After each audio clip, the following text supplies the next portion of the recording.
On fait même pas un film sur les gilets jaunes, moi je fais un film sur des hommes et des femmes qui sont passés du silence au cri.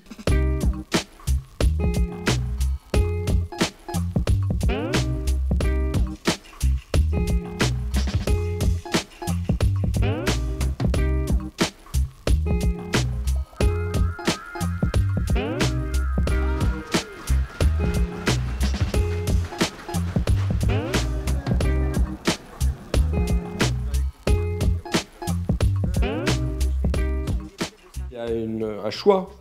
Pour moi, c'est notamment le choix d'éviter Paris.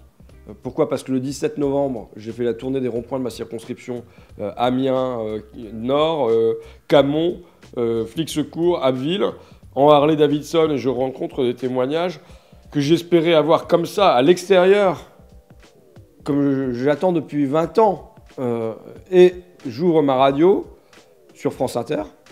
Et je tombe sur Heure à la Concorde. C'est-à-dire que même quand on a un mouvement périphérique d'une France qui se réveille rarement, c'est ramené à Paris.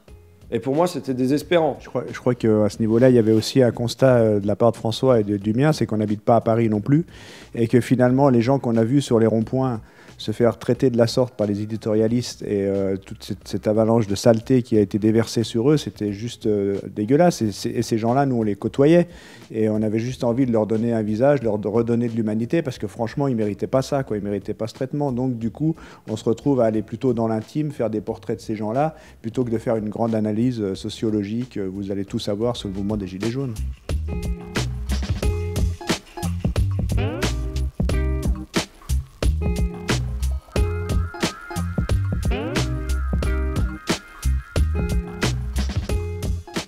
Je sais qu'il y a une chance, il y a une petite porte qui s'ouvre, il y a une petite lumière, elle est pas grande, hein.